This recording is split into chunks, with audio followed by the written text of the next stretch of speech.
प्रश्न 1, बाल केंद्रित शिक्षा का समर्थन निम्न में से किस विचारक द्वारा किया गया? A. B.F. Skinner, B. John Dewey, C. Eric Erikson, D. Charles Darwin. उत्तर, जॉन डीवी। प्रश्न 2, केंद्रीय माध्यमिक शिक्षा बोर्ड CBSE द्वारा अपनाए गए प्रगतिशील शिक्षा के प्रतिमान में बच्चों का समाजीकरण जिस प्रकार से किया जाता है, उससे अपेक्षा की जा सकती है कि ए. वे समय नष्ट करने वाली सामाजिक आदतों या प्रकृति का त्याग करें तथा सीखें कि किस प्रकार अच्छी श्रेणियां पाई जा सकती हैं। बी. वे सामूहिक कार्य में सक्रिय भागीदारिता का निर्वाह करें तथा सामाजिक कौशल सीखें। सी. वे बिना प्रश्न उठाए समाज के नियमों का अनुपालन करने के लिए तैयार हो सके। डी. किसी भी प्रकार की सामाजिक पृष्ठभूमि होते हुए भी वे वो सब स्वीकार करें जो उन्हें विद्यालय द्वारा प्रदान किया जाता है। उत्तर, वे सामूहिक कार्य में सक्रिय भागीदारिता का निर्वाह करें तथा सामाजिक कौशल सीखें। प्रश्न 3, प्रगतिशील शिक्षा के संदर्भ में निम्न में से कौन सा कथन जॉन डीवी के अनुसार समुचित है? ए. कक्षा में प्रजातंत्र का कोई स्थान नहीं होना चाहिए। बी. जिज्ञासा विद्यार्थियों के स्वभाव में अंतर्निहित नहीं है, अपितु इसका कर्षण या संवर्धन करना चाहिए। सी. कक्षा में विद्यार्थियों का निरीक्षण करना चाहिए न कि सुनना चाहिए। डी. विद्यार्थियों को स्वयं ही सामाजिक समस्याओं को सुलझाने में सक्षम होना चाहिए। उत्तर, विद्यार्थियों को स्वयं ही सामाजिक समस्याओं को सुलझाने में सक्षम होना चाहिए।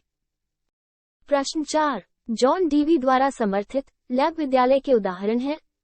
ए. फैक्ट्री विद्यालय, बी. पब्लिक विद्यालय, सी. प्रगतिशील विद्यालय, डी. सामान्य विद्यालय।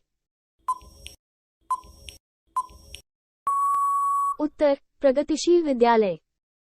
प्रश्न 5, निःशुल्क एवं अनिवार्य शिक्षा का अधिकार 2009 में अनिवार्य शब्द का अर्थ है? ए. दंडात्मक कार्य से बचने के लिए अपने बच्चों को विद्यालय भेजने के लिए अभिभावकों पर अनिवार्य रूप से जोर डाला गया है।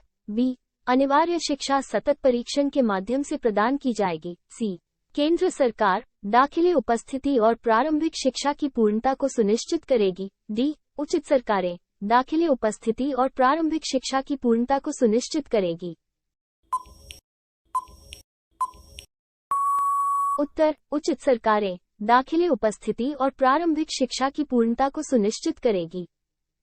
प्रश्न 6, शिक्षा का अधिकार अधिनियम 2009 के क्रियान्वयन के बाद कक्षा कक्ष किस प्रकार का हो गया है?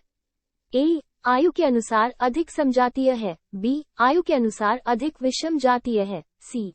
अप्रभावित है, क्योंकि शिक्षा का अधिकार विद्यालय में कक्षा की औसत आयु को प्रभावित नहीं करता। डी. जेंडर के अनुसार अधिक समजातीय है। उत्तर, आयु के अनुसार अधिक समजातीय है। प्रश्न 7, प्रगतिशील शिक्षा के अंतर्गत बालक में आत्मानुशासन के विकास के लिए किस बात पर जोर दिया जाना चाहिए? ए. अनुशासन बनाए रखने के लिए सख्त आदेश। बी. बालकों में उत्तरदायित्व की भावना के विकास पर। सी. प्रगतिशील शिक्षा के अंतर्गत आत्मानुशासन के विकास पर जोर नहीं दिया जाता। डी. आत्मानुशासन के लिए विभिन्न दृष्टांतों द्वारा बालकों को समझाने पर। उत्तर, बालकों में उत्तरदायित्व की भावना के विकास पर। प्रश्न 8, बाल केंद्रित शिक्षा के समर्थक के तौर पर आपके अनुसार निम्न में से किसका महत्व सर्वाधिक है? ए. शिक्षक बालक के व्यक्तित्व का कहां तक विकास कर पाता है। बी. शिक्षक कितना ज्ञानी, आकर्षक और गुणयुक्त है। सी.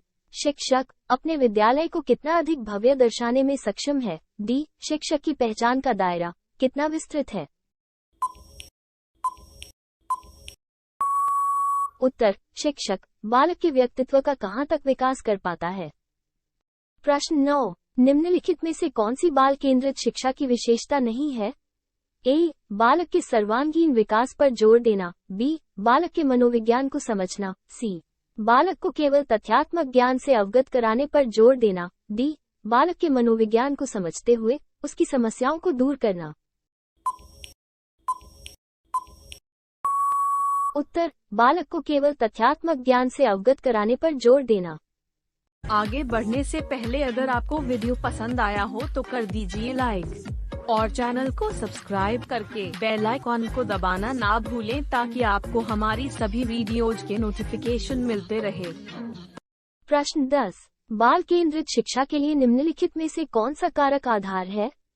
ए, वैयक्तिक अंतर, बी, बाल अधिकार, सी, बच्चों की निःशुल्क और अनिवार्य शिक्षा का अधिकार अधिनियम 2009, डी, सभी बच्चे सभी संदर्भों में समान होते हैं। उत्तर, बच्चों की निःशुल्क और अनिवार्य शिक्षा का अधिकार अधिनियम 2009। Thank you for watching. Have a nice day.